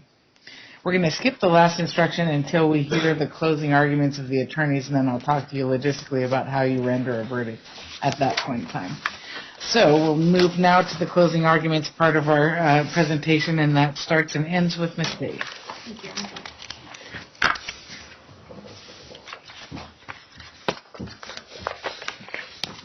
Pretty simple case, pretty short case. Defendant thinks that he can act however he wants, and that there shouldn't be consequences for it. And that's why I charged him with offensive littering, in addition to the fact that this is creating a problem. So, judges instructed you about the law, and I like to go over kind of element by element how I met my case with the evidence. And in this case, it's not really in dispute that the act occurred on or about January 25th, 2019, and that this occurred in Coos County. We're talking about whether he intentionally deposited garbage on the public way, and whether as a result this detracted from the safety of the property. That's when he intentionally deposited garbage. We know because Deputy Patterson saw him doing it, and because his own mother testified that he did it. Garbage on the side of the road is a problem. And yeah, it's pretty unsightly that people are throwing things out of their car and that it's, on the road, and it's a problem. But a bigger problem is when you take all that garbage and you put it in your own bags and then you just leave those bags on the shoulder of the road. And then it isn't just something that's ugly, it's something that's dangerous.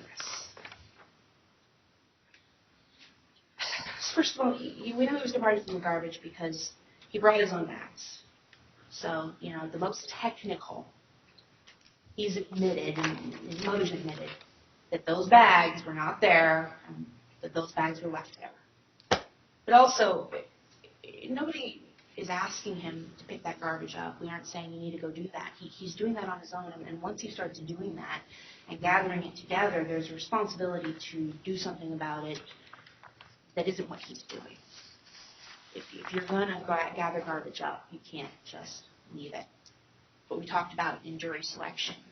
You put your cans out because the garbage company is going to come pick them up because you paid them. You don't just put it on the side of the road and wait for it to magically disappear. That seems to be what Mr. Furr expects is going to happen. That this garbage is going to magically disappear. So now let's talk about how we know it's detracting from the safety of the property, about why this is a problem. Deputy Patterson has been with the Sheriff's Office for 22 and a half years. And he was on the road a lot in Coos County. And he saw a lot of accidents. He knows what kind of conditions add up to create a situation where people die, where people are injured, where property is injured. And his job was to try to get those factors as low as possible so that everybody's safe. Here's Leaven Lane. Not a great road. It's a country road. It's connecting Charleston and Coos Bay. It can be quite a beautiful drive, but it's windy. It's going through a country. It is not well lit. And this is Coos County. It rains. You heard that they add these reflectors where there are problems, where there are a lot of accidents. And he's talking about how Leaven Lane had hundreds installed. How Leaven Lane has more problems than other roads. That makes sense when you think about a windy country road a lot of people use.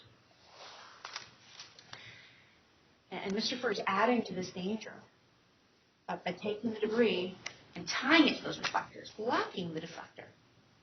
It's not a safety measure. Objection. There was no evidence of blocking the reflection. It's a reasonable inference that it was tied to it, that it would be blocking. It's argument. She can argue it. The jury can draw their own conclusion from that. And these reflectors are there to help with the safety. And you heard that the shoulder's there because it's used for all these various reasons, but also because there's these emergency situations where they need to be used. Police here respond to accidents, and police are responding to calls. And what are we all supposed to do when we see a police car coming? Pull to the shoulder. You can't do that if there is something blocking the shoulder, and it becomes less safe for you to do that when there is something that large on the shoulder. And then you have this police car on a windy road trying to pass you. You hear the sirens, you can't get over, or maybe you do get over, but you hit this piece of debris. You can use your common sense to think about how this is creating a safety risk. This is a dangerous situation made more dangerous. There's bicyclists on Leaven Lane. And you heard what happens when a bike and a car are hitting. And this is a road that's 55 at points. The cars go faster on. So now you've got bikes, and you have all of this going on. And you're going to have debris causes accidents and when you start adding these factors together, that debris on Leaven Lane, you're going to have more likely to have an accident when there's debris on Leaven Lane. That you're more likely to have an accident when it's raining. That you're more likely to have an accident when it's raining and there's debris and you're on Leaven Lane. So you think about all of the factors that are already existing on Leaven Lane, that it's windy, that it's not well lit, and then you're adding this extra problem. It is detracting from the safety of this road. And detracting from the safety isn't a situation where we're bringing him in and saying, ladies and gentlemen, he's caused an accident. We're trying to prevent that from happening. We're trying to not have to come before you and say, ladies and gentlemen, there was this huge problem. Ladies and gentlemen, people were hurt. Right now, we're at a stage where we can tell him, again, you can't do this. And this isn't a comment on whether garbage should be picked up in Coos County, because we all agree garbage should be picked up. But there's a right way and a wrong way. The law is the law, and the law is in place in this case to protect the citizens of Coos County, to protect the people of Coos County. And those people deserve to be protected. They deserve to have the law enforced. They deserve to have Mr. Furr told, you can't do this, you can't decide that cleaning up the garbage is worth putting everybody at risk. You can't just leave your garbage in these bags right on the shoulder and magically wait for them to disappear. That's what the testimony showed he is doing. The testimony has shown is happening here. So that's why I'm asking you, and I'm going to ask you again, to find him guilty of offensive littering. Thank you. Mr. Von Hippel, the closing argument for Mr. Fur. Thank you, Your Honor. Members of the jury. First of all, let's review some of the evidence and what the evidence has shown. Ms. Day was saying, well, the evidence has shown, and she reaches her own conclusion. Obviously, it's your conclusion that matters. So what the evidence has shown is that Mr. Furker and his mother were picking up litter on the side of the road and putting the litter in bags. And the bags were about these 13-gallon sized bags. Use your common sense as to what a 13-cent with a slightly larger than a kitchen bag looks like. And these were tied to posts. There's no evidence that they were obstructing the reflection from the posts, but they were tied to the posts. I would submit for the purpose that they don't go away into the road, and that they stay essentially anchored there.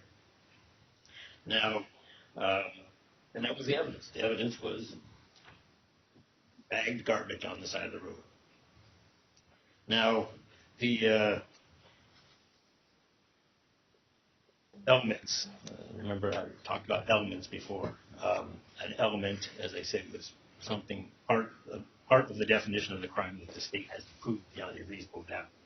So let's talk about elements of offensive littering. So first of all, they have to show that the state has to show that that Mr. Furr intentionally deposited or, well, in this case, deposited rubbish, trash, garbage, so forth and so forth, on a public way. Well, the garbage is already there. You picked it up, and that mostly left it in a bag. So I suppose one could say, well, he deposited in a bag there. But the garbage is already there. I would submit that there's a reasonable doubt as to whether that really constitutes depositing the garbage, because clearly the garbage has been deposited already, and he's just basically sweeping it into a pile and putting it in a bag. On a public way, well, it wasn't on the roadway. At most, it was on the shoulder, and leave that up to you to say whether that's actually a public way. Now, also, then the last part of the definition is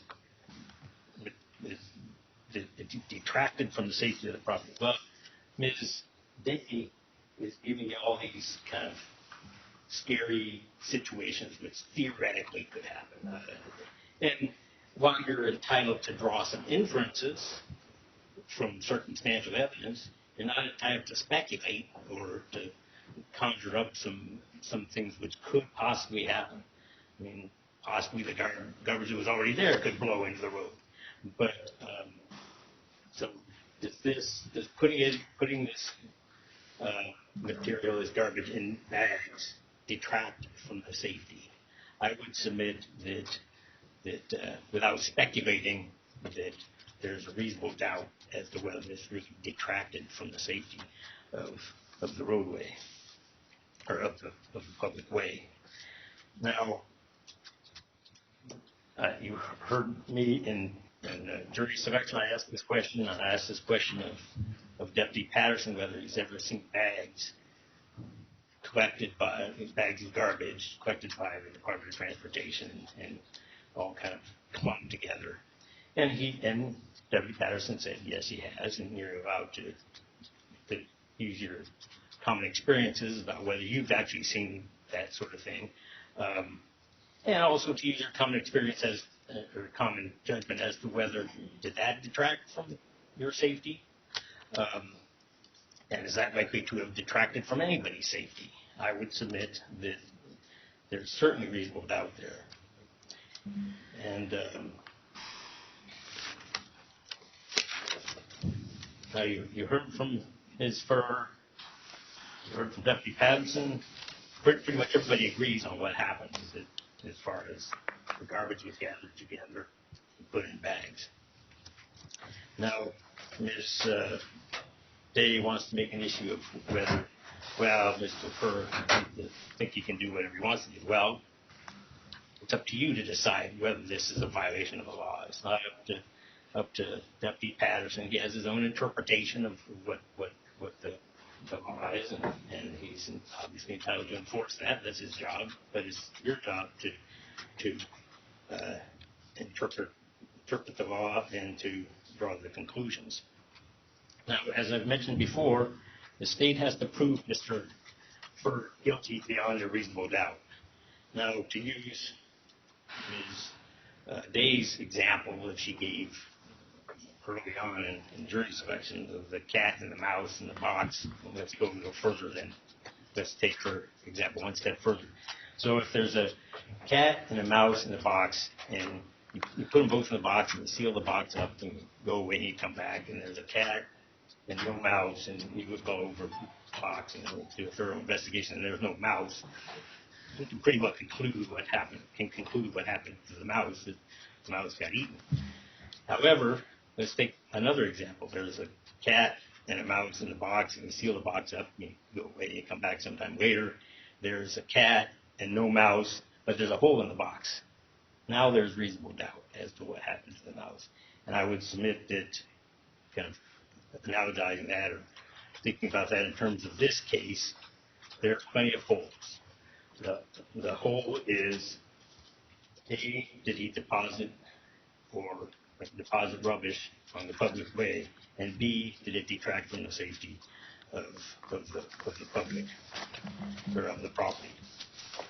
I would submit that there's plenty of reasonable doubt there, and after deliberating and reviewing this evidence, you should find Mr. Furr not guilty of offensive litter.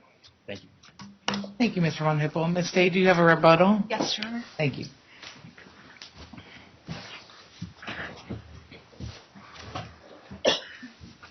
Mr. Von Hippel's right. This is about bags of garbage on the side of the road. But as I've already explained, it's about a lot more than that. It's about what those bags on the garbage road, the bags of garbage on the side of the road, what that means for the safety of the road. So, first I'm going to respond to some of his comments about speculation. So yeah, the judge has instructed you not to speculate. However, he's charged with detracting from the safety. What is safety? Safety is kind of analyzing the risks that are present in the situation to determine how safe or unsafe it is. So yes, in a sense, it's always speculation, but it's not speculation in the way the judge has instructed you not to speculate. To look at whether what he's doing adds or not to the risks that you're analyzing to determine if the situation is safe or unsafe. And that's what's going on here, is he's adding to that risk column. Because there's a difference between unsightly and unsafe. And unsightly is better than unsafe. I'd rather have an ugly road. I think the law has shown that the people would rather have an ugly road than a pretty road. No, they wouldn't. They would prefer an ugly road to an unsafe road. I think we'd all prefer a pretty road to an ugly road. And what's going on here is Mr. Furr is ignoring that law. He was warned. He was told. This isn't some good citizen who's making an honest mistake about the law and think that they're doing something that's helpful and then it's not helpful. This is someone who was told you can't do what you're doing, and then went out and did it the next day, who hung around so that he could be cited for it. That's what he told the deputy. And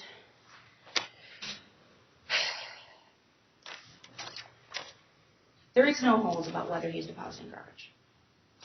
His own mother testified that they brought their bags, they were their bags, and that they were putting the garbage inside those bags and depositing them. What is depositing? It is placing, and then leaving, and expecting it to magically vanish. Who knows how long they'll be there. And there's no hole about whether it detracts from safety. You heard plenty of testimony from Deputy Patterson, and you can use your own common sense to think about that.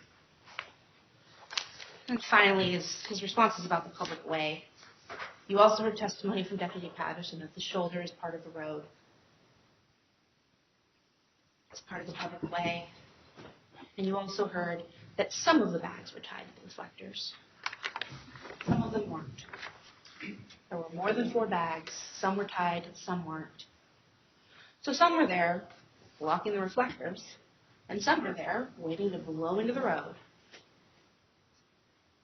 That's why I'm asking you to find him guilty. Prove beyond a reasonable doubt he's guilty of offensive littering. Thank you. Thank you, Ms. Day. Ladies and gentlemen, if you turn to that last page in your instructions, when you return to the jury room, select one of your members to act as a presiding juror. When the presiding juror has no greater voting weight, but is to preside over your deliberations and be the spokesperson for the jury. You should then deliberate and find your verdict. If it becomes necessary during your deliberations to communicate with me, do so in writing. I'll consult with the parties before responding. No one except for you, the jurors, is to be involved in your deliberations. Therefore, do not tell anyone, including me, how many of you are voting not guilty or guilty until you've reached a lawful verdict or have been discharged. This being a criminal case, each and every juror must agree upon your verdict. When you arrive at a verdict, the presiding juror will sign the appropriate verdict form, and after you've reached your verdict, you'll signal the bailiff. The court will then receive your verdict. Logistically, there's some things that you need to know that aren't included in that instruction because every courtroom is different. This is a verdict form. It's a little bit strange looking because, of course, we started this case with 2 charges. One of them has been resolved outside of your presence. You're just deciding about offensive littering today. So the other one is whited out here. But what it says is State of Oregon versus Raymond Furr has a case number here and says, we, the jury, being duly impaneled to try the issues of the above entitled case, all 6 of our number concurring, find the defendant Raymond Furr, and then you have 2 choices, guilty or not guilty. Because there was another charge up there, your signature page is on this second page. The presiding juror will sign and date it. It's the 29th today, just in case any of you are considering this a day off. We will send you back with this as well as we don't have any exhibits in the case. So what will happen is in this courtroom there's a little doorbell button on the side of the wall. When you need to contact either me or Miss Wright, then what will happen is you ring the doorbell. It rings really loud both in my chambers and in her office. We will come and answer it. It may take a minute or 2 for us to do that, but we'll at least come and get your information. If you ask me a question, I have to call the parties back together, consult with them about the answer before I send it back to you, so that will definitely take a few minutes. But when you're finished, rest assured we hear it because it is really loud. All right, anybody have any questions before I send you back? Oh, the other thing is that the presiding juror doesn't actually have to read the verdict. I'm going to have you, when you're finished, just fold it up, put it in this envelope. I'm going to ask that you not seal it. This one's been through about 28 trials now, and so we reuse them. That, I think, is what you need to know. Any other questions? Okay. Ms. Wright, stand up for me. Do you swear or affirm that you'll keep this jury separate and apart according to the provisions of Oregon law that have previously been read to you? I do. Very good. There's that. Ladies and gentlemen, I'll let you retire.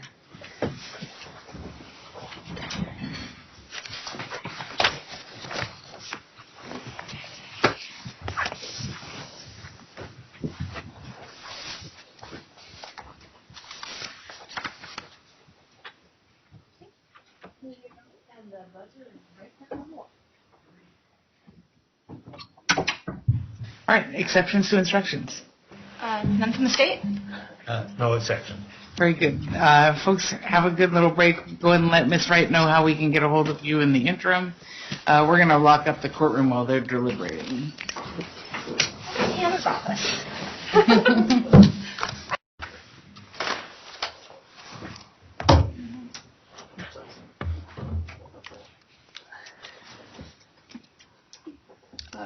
I was mortified. My dog jumped the fence to go after the UPS guy, the big one. The picket fence in the front yard that he'd never been able to get over before. And the UPS guy is there. And he's just barking, and I know he's not friendly, so I always pick up my packages at the edge of the fence from the UPS guy, and this time Atticus just went for it. The UPS guy, man, he ran fast. Yeah. You got a hound dog that'll clear an 8-foot fence. Oh, God.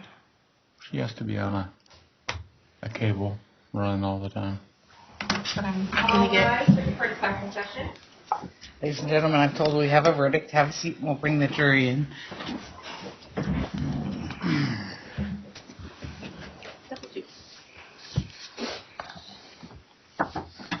Okay, well, then please go ahead and bring your personal belongings with you, and I'll take that in just a minute.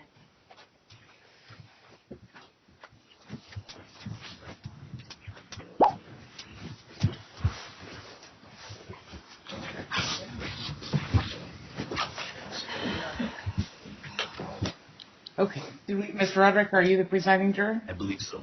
Very good. If you'd hand the envelope to the bailiff. Thank you. Oh, wonderful. It lives to see another trial. Thank you for that. In the matter of the state versus Raymond Fur, the verdict reads as follows, excluding the caption. We, the jury, being duly impaneled to try the issues of the above entitled case, all 6 of our number concurring, find the defendant Raymond Fur not guilty, and it's signed today's date and signed by William Roderick. Is any polling required? Yeah. Ladies and gentlemen, thank you very much. You're discharged from jury service. You can now talk about your experience to anybody that you choose to, and you're free to go. If you need an excuse for work, you can go upstairs and get one. Otherwise, we appreciate your service. Do we have trials tomorrow, Nikki? We do. All right, so you need to call in tonight. We're going to try not to use you because we try not to make people do 2 days in a row. But I appreciate your time. Call in, and hopefully your number won't be on there. We appreciate all of your service.